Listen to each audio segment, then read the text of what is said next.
Welcome to Donmar TV News Channel.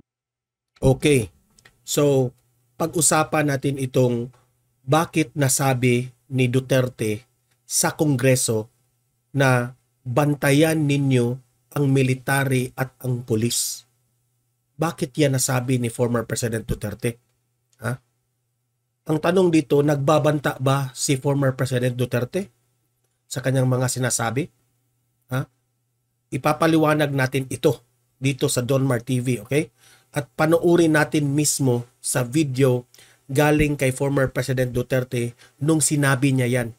Okay? Pero bago ang lahat, help me na i-like at i-share itong video natin sa Facebook at sa YouTube para kakalat ito sa taong bayan. Okay? So, sabay-sabay tayong mag-like and share sa Donmar TV, Facebook at sa YouTube. Ready? 1, 2, 3, go!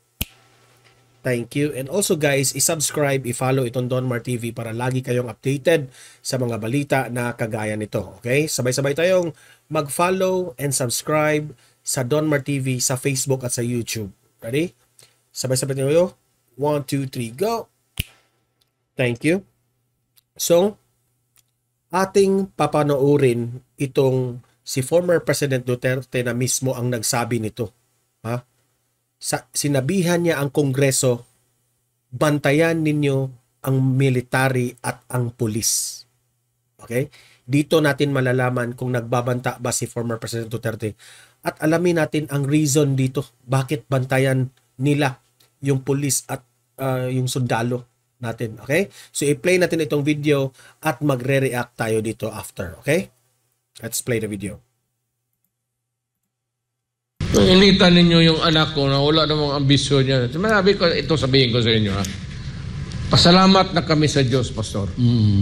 Na binigyan si Inday ng Vice Presidency, ako na President. Si Pulong, Congressman, si Baste, Mayor. Tama na yan. Para sa akin, okay lang kami. Ako kay Inday, huwag ka na mag-ambisyon, Inday. Anak kita.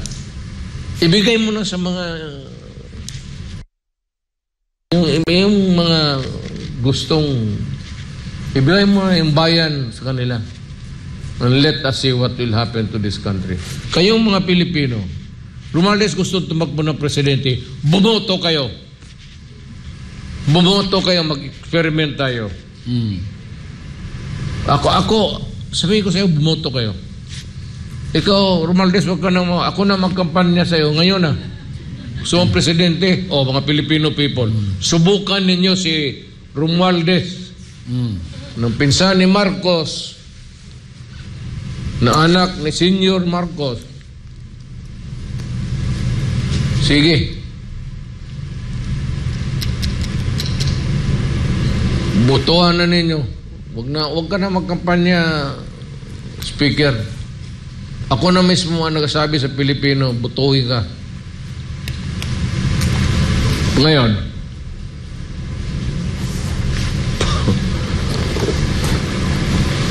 bantayan ninyo ang military pati pulis.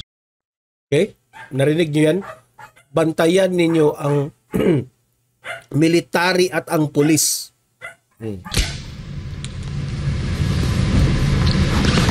Kayong nakapagkonsabo dyan sa Congress. Hindi ko kayo tinatakot. Pero bantayan ninyo ang military pati pulis. Ang sakit ng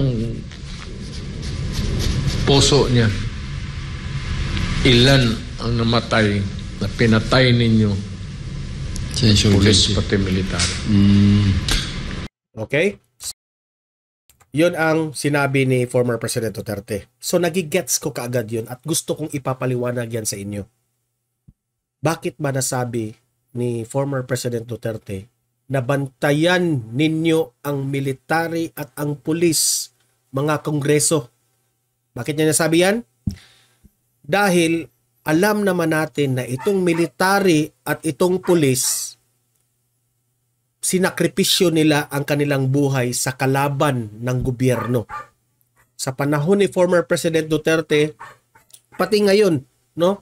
Sa panahon ni Presidente Bongbong Marcos, sinakripisyo ng mga pulis at military ang kanilang buhay para labanan lang ang mga kalaban ng gobyerno. Okay? Masakit yan. Marami sa kanilang mga kasamahan ang nasawi ang buhay. Marami sa kanilang kasamahan na nagdudusa, na injured during sa paglaban ng kalaban nitong mga kalaban ng gobyerno. Okay? Pero anong ginagawa ng Kongreso ngayon? Tanong ko sa inyo, anong ginawa ng itong si Martin Romualdez? Dahil sa kanyang ambisyon na magiging presidente, kasi obvious naman sa kanyang mga galaw na gusto niyang tumakbong presidente pagkatapos ni Presidente Bongbong Marcos. Kaya ngayon pa lang, todo na ang nilaglag nila si VP Sara. May haka-haka na nga. Okay, may usap-usapan na nga na naglileak na ipa-impeach itong si VP Sara. Tapos itong si Martin Romualdez, sinabayan pa niya na itong confidential funds ni VP Sara dahil kinampihan niya itong si Franz Castro. Sino ba si Franz Castro? Alam natin ang background ni Franz Castro na nalilink ito, dati pa nalilink ito sa mga kalaban ng gobyerno, di ba? Kaya sinabi yan ni former President Duterte, bantayan ninyo ang military at ang pulis. Baka nakalimutan niya ni PBBM at ni Martin Romualdez. Bakit nyo kinampihan itong si Franz Castro na alam naman natin ayaw yan sa mga pulis at sa mga military na para na kayong kumampi. Pati itong si Sandro Marcos, kinampihan itong si Franz Castro sa kanyang statement na kung hindi natin malilimutan yun, di ba? Na one of our members inaapi raw nitong ni FPRRD. Di ba? Kaya hindi nagbabanta si Duterte. He was just reminding you, Romualdez and the rest of the congressman, na dahil sa inyong ambisyon, na ilaglag ninyo si VP Sara, na ang unang kumontra dito kay VP Sara, itong si Franz Castro, syempre, it's natural na itong mga oposisyon na ito na si Franz Castro, kukontra talaga ito sa mga galaw ni VP Sara. Ngayon, itong si Romualdez, he takes advantage sa mga reklamo ni Castro. He takes advantage. Kaya sinabayan niya yung confidential funds na tanggalin na lang yung confidential funds. Iniintriga ninyo, pinupolitika ninyo si VP Sara. Yan ang una. Pangalawa, bakit bantayan ninyo ang pulis at ang military? Bakit yan nasabi ni former President Duterte? Nasabi niya yan kasi alam naman natin sa panahon ni former President Duterte, mahal na mahal niya ang mga pulis at ang mga military. Okay? Mahal niya yan. To the point na kahit nga kanilang mga sahod, tinaas niya dahil alam niya na mahirap makipaglaban dito sa mga kalaban ng gobyerno. They sacrificed. Okay? Alam mo ba yan, Martin Romualdez? Sinakripisyo nila. Kaya mahal na mahal dito 30 yan. Ngayon, anong ginagawa ninyo kay former President Duterte? Itong si Franz Castro, sinampahan niya ng grave threat itong si Duterte. Di ba? Sinampahan. Kaya lalong masakit yan isipin sa mga pulis at sa mga sundalo. Bakit ninyo hinayaan yan?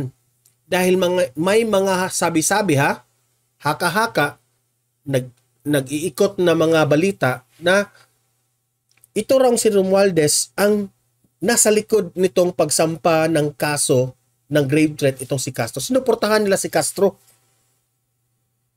Nakasuhan itong si Duterte ng grave threat. Di ba?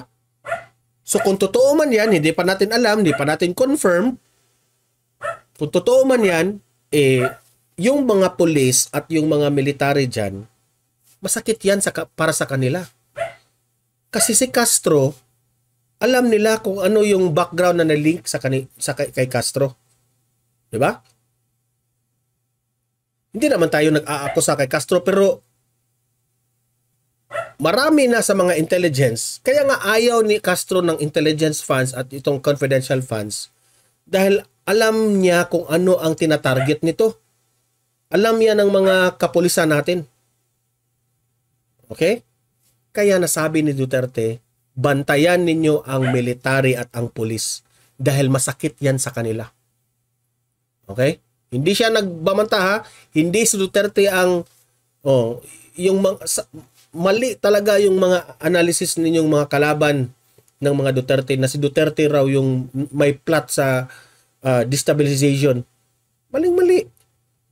Mismo yung direkta na sa sundalo at sa mga pulis, masasaktan sila.